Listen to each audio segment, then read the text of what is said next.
And it wasn't until about 3 years ago How when I many? was in 3 years ago, 3 years ago. Okay. when I was invited to present a keynote presentation for the annual meeting of an association of healers who do therapeutic touch, laying on of hands, so to speak, that I felt a reason for all the other things I was doing at that time to go deeply back into the literature of parapsychology and see what, if anything, had been further elucidated over the last 3 decades. But the same thing with modern quantum mechanics. I did a very deep dive. Like, what have we learned to understand the cosmological workings of, the universe? And did a deeper dive into comparative religions. Started getting back also into some so-called wisdom traditions and some of the indigenous teachings. Also, though, factoring in the latest research in neuroplasticity and on psychedelic research that was going on recently, getting a little more exciting in that area. So a lot of different diverse areas suddenly doing a very, very deep, dive, data dump.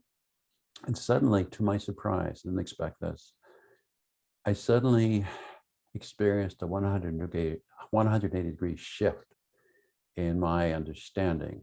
Some might call this an insight or a revelation. But I suddenly understood in a very fundamental way a number of things. That one, our whole sense of what is real and reality is totally wrong. But secondly, that the particular reason that parapsychology was having so much difficulty being accepted, why it was so hard on demand to produce laboratory results and have them replicated, was not because it wasn't real phenomena. It was more like we were just trying to capture shadows without realizing it. We weren't actually trying even to get the original source of such phenomena. And that source wasn't physical, and it wasn't out there. It was internal, from a level of consciousness that we're all part of and draw from. I suddenly realized that there was more evidence in support of what we now call the primacy of consciousness than there was for the existence of an independent material reality.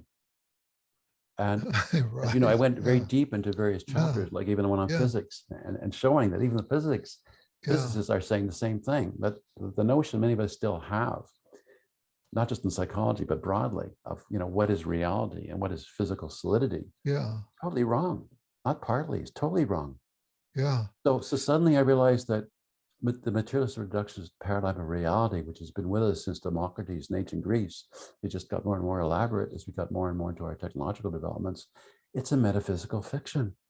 It was a matter just we believed it, we bought into it.